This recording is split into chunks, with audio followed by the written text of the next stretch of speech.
Hey guys, it's Dave, and this is story time. So this is a little story about a drum fill in the song "College Kids." We're like, hey, two lefts don't make a right, but three do. And this fill it takes place at 2 minutes and 47 seconds into the song. And I was really proud of this fill. But you know what? It actually took me a long time to get it right in the studio. And I guess it's kind of a little bit of a lesson in being prepared going to the studio because I still find this to be the case now. I do some sessions for other artists and whatnot, and sometimes it can take me a few takes to start to feel like I'm really getting in the pocket with something and really getting a handle on how I want to play it and being tight with it. Once it really clicks, then it's pretty repeatable. If you spend like a half hour playing a song over and over, trying to really get the feel of it in the studio, once you do lock that thing in, you can play it with a good feel a bunch of times in a row. So I always say like, oh man, that took me 4 hours today to get these handful of songs done. But tomorrow we could come back and I could get them done in like 45 minutes. But this fill in College Kids, I spent a long time on it. And I kept being like, give me one more try over and over. And Mark Townsend, who's producing that record along with many of the other Reliant K records, was getting so annoyed with me. And he was like, why are you writing things you can't play?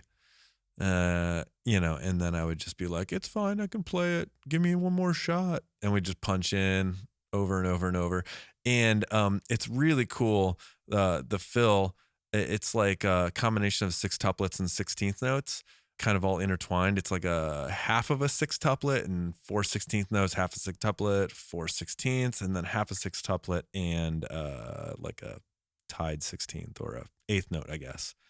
And it's counted super weird. And it's going back and forth between the kick drum and the snare and then down the toms right at the end.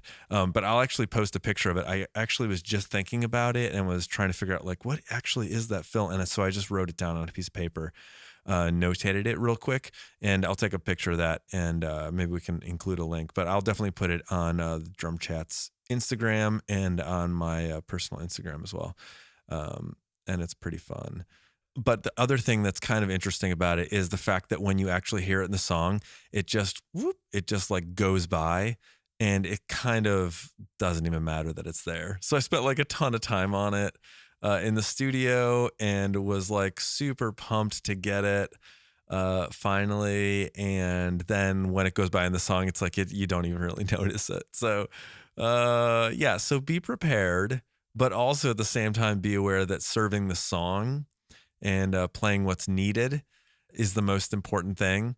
And adding your little flourishes maybe don't matter as much as you think they do. So, serve the song, it's all about the song. It's not about your little self-indulgent part. So that's that. And so that's my story about the fill at 2 minutes, 47 seconds into College Kids going into the last chorus.